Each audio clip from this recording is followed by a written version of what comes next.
Nunca vas a comprender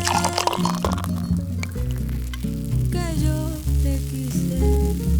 Nunca vas a comprender. Welcome back to another episode of Beers with Peers. I'm your host, Sandia. Today's guest is a hairstylist, artist.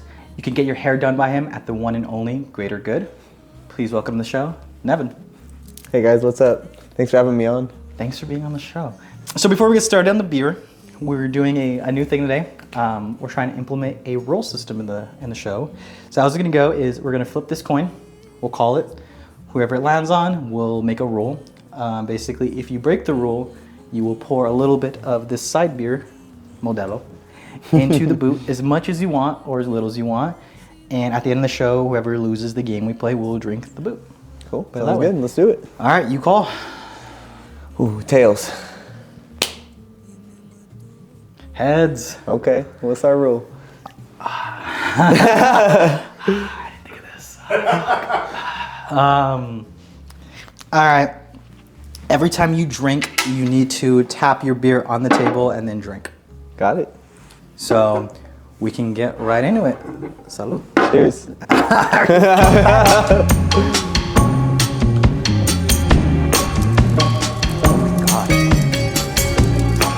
That's amazing. Getting like raspberry vibes a little bit. So you're a hairstylist. Yeah. How long have you been cutting hair or styling hair? Let's see, so I finished hair school in 2018. I got my license a month later, so I've been fully licensed for about 5 years and some change working professionally. I was in school for 18 months before that. So it's been, 5, 6 years in the industry, 5 and some change working professionally behind the chair licensed. Oh, nice. Mm-hmm. And is hair something you've always wanted to pursue? No, actually, yeah. I feel like the very classic story of people getting into hair is that they did their own hair or their friend's hair in the garage, in the bathroom, things like that in high school. And my kind of entry into hair is a little different than most people's. It was something that I didn't really have any interest in. I never really touched hair tools before I went to hair school. Oh, shit. At the period of time that I kind of started thinking about getting into hair, what happened is the guy that was my barber for about 2 years, was about 22 at the time, I think. I'd started going to him around like 19, 20 or so. He was in downtown LA, so I lived in California at the time. I would drive kind of far. I didn't even actually have a car, so I would get someone to drive me or I would jump on the train to go get this haircut with this guy because he was the first person that cut my hair and really taught me about styling my own hair and explained to me head shape and texture. And I feel like a lot of us growing up, especially as guys, or people with short hair, you go to the neighborhood barber shop, maybe they do a good job, maybe they don't, maybe you get a different person to the same person. So this was my first time in my life in general having someone give me the exact haircut I wanted, take a little more time, more than 20 minutes to cut my hair, explain things to me, teach me things. So I always thought that was a cool approach and perspective. As he does say, he loves doing hair because it's like he's hanging out with his friends all day, he just happens to be cutting their hair at the same time. So I was like, that's a really cool way to put work, you just kind of have fun, and build your lifestyle how you want to build, a lot of freedom. So at that time, I was just kind of in a rut in my life. I dropped in and out of community college a couple times. Yeah. I was working full-time as a dog groomer at the time, actually. I was about 3 or 4 years into that. And I was just kind of missing a bigger picture in my life. I knew I didn't want to go back to college. It just seemed like for me a money pit that wasn't gonna pay off for me personally. Yeah, 100%. And then I was thinking, okay, fuck it, I'll be an electrician or a plumber or do something like that, And then I was having this exact conversation with him, a little frustrated, as you are in your early 20s, not trying to figure out what you're doing. And he was just like, bro, have you ever thought about doing hair? He's like, the way you like to talk to people, the way, he explained a lot of things. He's like, I feel like this is something that you might be good at. Maybe you should look into it. He's like, I've only offered this to you and another client, but he's all like, if you did, I'm actually in the process of looking for an apprentice right now. So I want someone to come here, shadow me, sweep for me, clean my tools, but learn while they're here. Learn the craft, yeah. Yeah, learn the craft directly. So he's like, you should look into, doing hair. And so he kind of just planted the seed.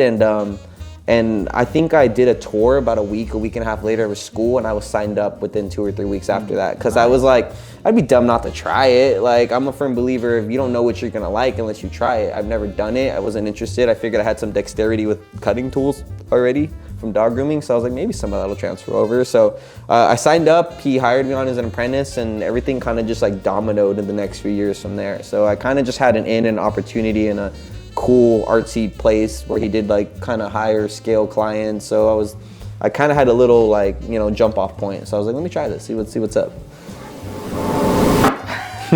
Keep an eye on me, aren't you? I was like, is he gonna do it? I like how you mentioned though that like growing up, especially like as a male, how like you don't have like if you go to like a basic barber, like there's not really a there was an option. I remember going to like this Russian guy for a while when I was a kid. But like I always went to all these different places growing up, and even to like my early adulthood, it was just like friends used to cut my hair, random friends. It was like, all right, we're gonna try making it work. So it's cool like how you were able to experience that like not like somewhat of a young age, and that you're able to find your passion to do that now. So how long have you been working at the Greater Good then?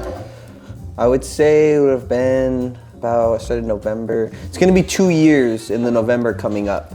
I worked somewhere else very shortly, 6 or 7 months, and then I'd kind of caught wind of the Greater Good, and I just decided to show up to a show and just kind of like introduce myself and kind of start planting that seed. I already put intentions that I maybe wanted to work there.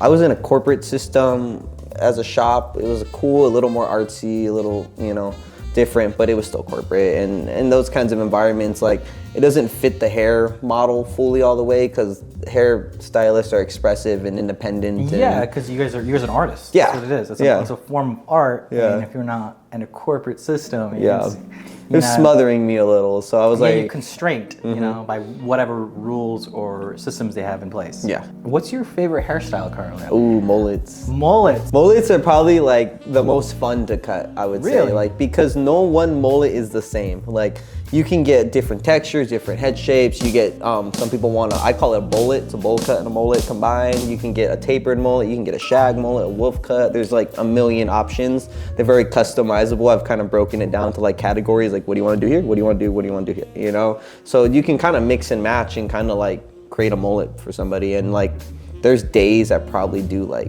4, 5, 6 mullets a day. Like there's days where it's rare, but my whole schedule's been mullets back to back, you know? Mullet day. So yeah, so those days are fun because like they're just really fun haircuts to do. There's lots of like versatility in them, and I would think most stylists nowadays are like enjoying that. It's definitely a trend that's been hitting, and it does 100%. Not seem to be dying down anytime soon. But 100%. Yeah.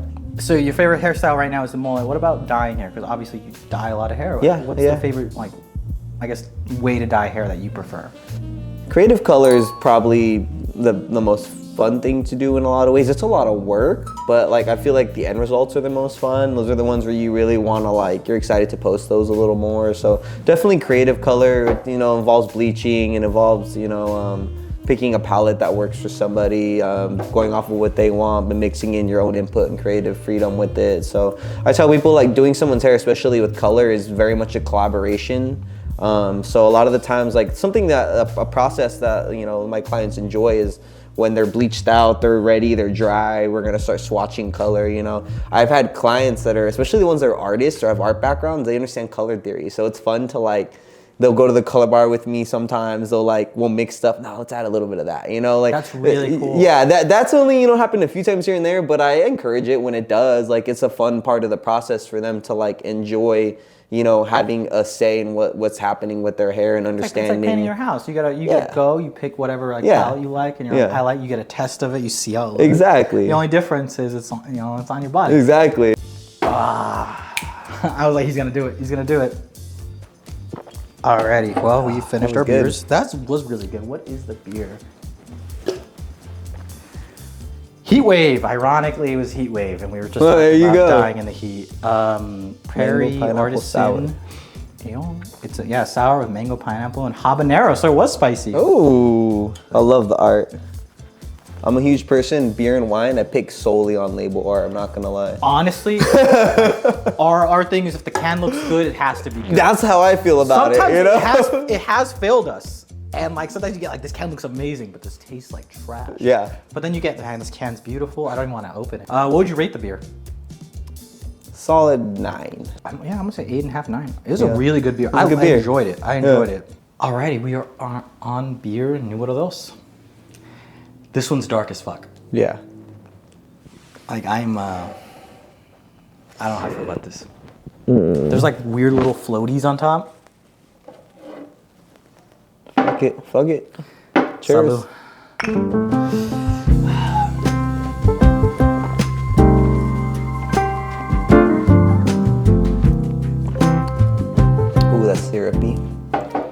like it. I don't know. What is it? Tastes like old people candy. Like a lozenge? Yeah. You have like a butterscotch before, or like a toffee, you know? That's the vibe I'm getting from this. Like a shitty Butterfinger. Who likes Butterfingers, by the way? But no one likes Butterfingers. I was having this debate with my brother the other day, the worst candies. And I want to say Almond Joy and Butterfingers are down there. I'll give you Almond Joy for sure. But Butterfingers are pretty good, bro. I don't know. I mean, the Twix is probably the best. Twix or Kit Kat. What's your worst candy, you think? Worst candy? I'm not a Twizzler person. Twizzlers taste like plastic to me. Red Vines are worse. No, I love Red Vines. No, licorice is good. Twizzlers, no. Like, I don't know. I shouldn't do it. I should just let you fail. On this one. You mentioned before that before you started, I guess, grooming people to say. Grooming people. You were grooming dogs. I was, yeah. How did you get into grooming dogs? Okay, I'm very blessed, and I can say I've really only had maybe about 4 jobs in my entire life. 4 jobs. That was my next follow-up question, was how many odd jobs have you Like, worked? in my entire life, maybe 4. My first job at 18 was McDonald's. Lasted maybe 8 months, just straight up no call, no show. Stopped going to work. I hated it. They were calling me for like a week or 2. They were like, "Where you at? Are you coming in still?" I just didn't say shit. I stopped showing. I just stopped showing up. So I had that, and then I got into PetSmart as a bather. They then trained me within house to be a dog groomer. I was cutting dog hair for a while. And then after that, I worked at maybe Zara for a little bit while I was in hair school, and then hair. That's literally it. Wow. That's all the jobs I've ever had in my life. You've worked 4 odd jobs, and now you're obviously a hairstylist. So do you feel like hairstylist is something you want to do for the rest of your life? Is that like That's passion? something that I've been kind of playing around with like lately. I do think it's definitely a passion of mine. It'll always be something I enjoy, something that even I don't even realize while I'm doing it. You know, Jesse works next to me every day. We work side by side, and he always tells people, like, I think he puts it in the best words, he's in his element when he's doing that. And I think it's true. Like, I've always loved it and always naturally been like inclined to, I love talking to people, you know, and I love, you know, kind of just building experiences for people. I was given that experience, like I said. But I think eventually I'll transition out. I kind of have a loose plan to be out of it within six-ish years from now. Like, I'm 29 now. By 35, I can have a second career track. That would be perfect. I think it's a great trade. It's a great craft. I think physically sometimes it can be hard longevity-wise. Your shoulders. You're on your leg. You're on your feet all day, standing, bent over, cutting people's hair. Exactly. So what would be your, I guess, follow-up to being a hairstylist? That I'm still trying to figure out, to be honest. I play around with the idea of something I can do remotely. Something.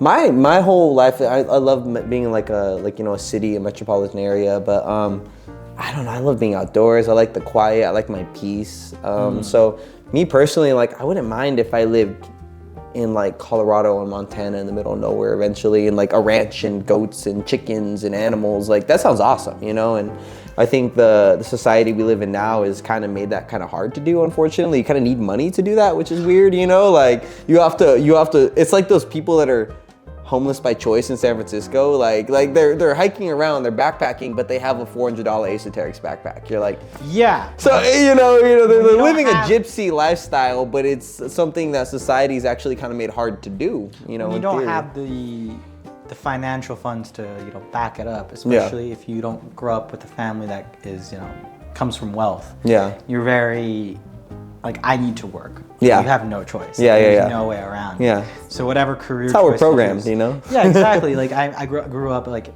in a very low income household. It's very like, I need to get a job, and no matter what I do, like even like a passion project such as like, filming the show, like I still need to have my regular 9-to-5 job that like I have to do to like, provide rent money, car money, whatever you need to do. Live, to live, which is sort of shitty, but also good. So it's unique. Like, we have a lot of artists on our show that like they talk about the craft. They're they're either a musician, they're a painter, they're a videographer, but we rarely get an artist such as yourself that actually does something like full time.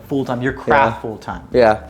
No, and I'm very blessed to do so. I tell people, like, work is work. you know, but every day I go in, I realize every day by the time I leave, I'm like, wow, I'm really lucky. I'm blessed. You know, I get to hang out with my friends all day. We get to joke. I get to take, you know, breaks when I want, kind of. I get to take the clientele that I want. I get to have cool conversation. I learn a lot from my clients. So, like, these guys always tell you, no random facts. Part of it's me being interested in a lot of different things. Part of it's me just talking to people. Like, I learn so much from my clients, you know. You meet all these people, and each person has a different perspective. Yeah, different story, different, you know, track of life, profession, things like that. So I'm a firm believer that just by interacting with people, you can learn so much. That and travel, you know, I think those are the two things that are going to really educate you the most and make you well-rounded. I even had a college professor say, like, these classes are great, but traveling is what's going to teach you the most, you know, and just dealing with people, you know, and just talking to different people and getting different perspectives, like you said. But yeah, no, I feel lucky every day I come in and out to be able to do this full time and like not have to have like a day job. And I think it's funny when people are like, so what do you do like besides this? And I kind of like get a little offended, you know, and I'm like, this is my job. What do you mean what do I do besides this? No, like it's both your job, but also, like you said, like a passion of yours. Yeah, like it's a lifestyle. Yeah, 100%. It's a lifestyle. That's really what it is. It's a lifestyle, you know? That's a way better way to put it, especially like what you do. Because you're not just meeting all these people and like it can be someone that you, like a regular, or it can be someone that... You're waiting for it, aren't you? You know what? You know what? Get the fuck out of here. All right. Well, you got your little side beer right there. Just get it open. It's probably warm by now. Is it cold? It's pretty cold still. Or pour as much as you want. I feel like I say that a lot in the show. Pour as much as you want, my friend. Well, we have some beer in that fucking boot finally. Finally. Wait. There we go. Big brain moves, you know? Big brain moves. I don't like this beer, by the way. I really don't like this beer at all. Like, did anyone else try this? Like, I want to know, like, so you know what I'm going through. Very good. Ugh. Ooh. Oh, don't do that face. I gotta drink it right now. And like, you're like, it's like when you go in a room and it smells and someone makes the first thing and you're like, I know it's not gonna be good. I know this smell is gonna hit me and it's not gonna be fun. Like, ugh. You got this.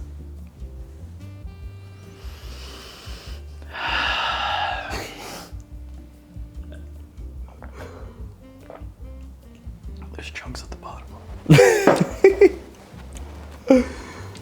Extra pulp. I hate you for saying that.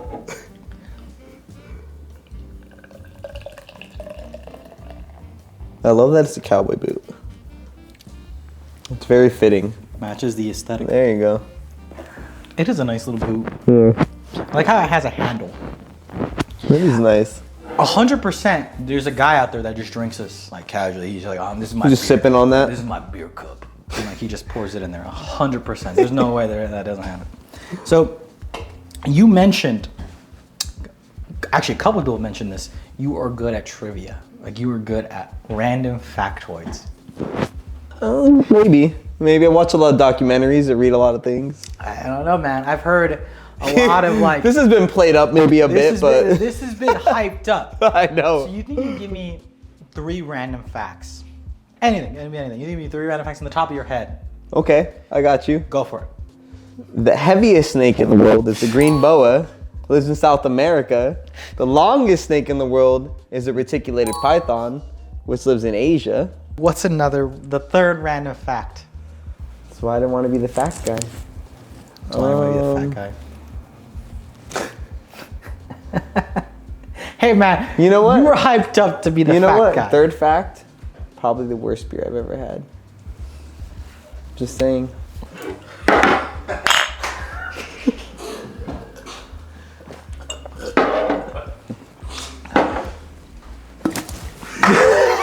Jesus Christ, that came at me like a spider monkey. So does that catch. Did you see how it came at me? Yeah. All right, Crypt of Kings, ales from the crypt. Tastes like death. Jesus Christ, the percentage. Holy shit, that explains a lot. Just want to say this, it's a bad beer, but it could be good for you. I'm not gonna say the percentage because I want you to see the percentage. Let me see. It's the big, just to take it, take the can. I don't want to look at that. Oh, Jesus Christ, guys, really? Ales from the crypt. What's the percentage?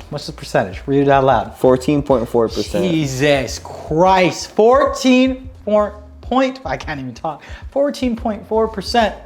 Imperial Stout. What was it brewed in?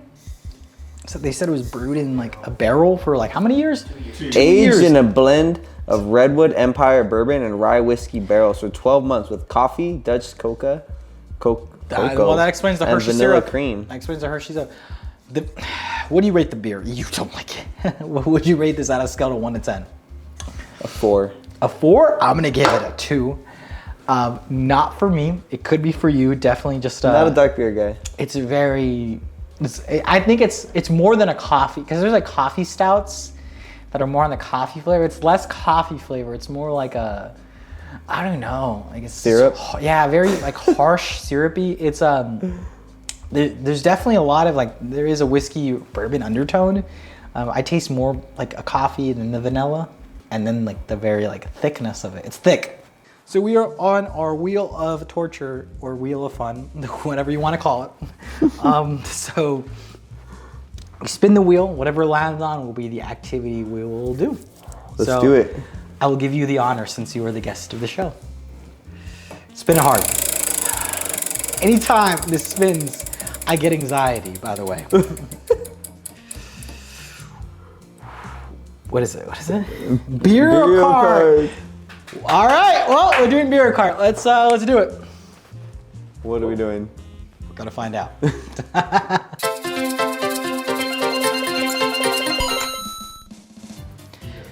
All right, we are in our game. Jesus fucking Christ, we are in our game, beer cart. The goal of the game is no drinking and driving, Nevin. No drinking and driving. We need to finish our beer before the 2 laps is up. We can drink it before, we can stop and drink it, but it needs to be done before the 2 laps are up. If you cannot drive and drink at the same time, we don't condone drinking and driving. Do you want to? 2, 1. Go!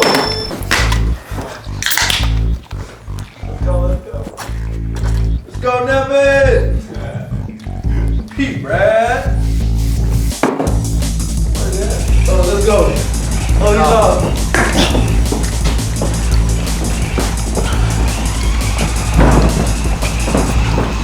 Oh fuck! Whoa! Oh, he's done, buddy! Hurry up, now you done doing! Oh no! Oh, you got this, man. Let's go. Oh, you still got shit. Let's go, Let's fucking go! Oh, you won! Is the beer done? Let's go! Alright. Beforehand, we'll give you an option. Do you want to drink Das Mini Boot? Or do you want to drink that boot? Das Boot? The full boot. Thank you. Full beer. If you want to get the credit of chugging this monstrosity of a boot, we'll fill it up and then you can drink that with the rest of it. Or do you want to just chug the little of the boot? Either way is fine. I kind of want the big boot. You want the big boot? I'll try it. I take Das Boot. Okay.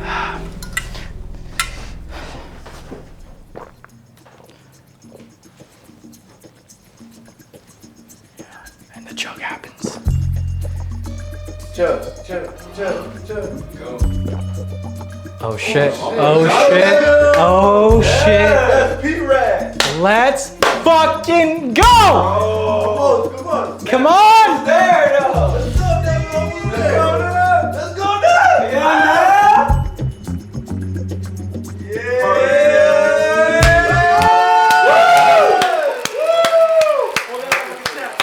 Hold it. Woo. That was a lot. Holy fuck. But you did it. And I am proud of you. You accomplished Das Boot. This is This is a lot. And we gotta hold this together. We gotta hold this together. This is the boot. Is there anything you want to tell the audience before we leave our show? I had a lot of fun. Thank you guys for having me on. I appreciate you. Thank you for being on the show once again. It's been a pleasure. Yeah. If you guys want your haircut done or hairstyle done by Nevin, please hit up him on The Greater Good. He'll be more than likely to style your hair, dye your hair, any hair needs you need. He will be there to do it for you. I'll be a lot more sober too. A lot more sober. He will not be drunk cutting your hair, put it that way. Yeah. You can see his fresh cut right here. Look at this, beautiful, fucking beautiful. Done by our friend and the owner of The Greater Good, Jesse. Thank you guys for joining us and watching Beers with Peers, and we will see you again.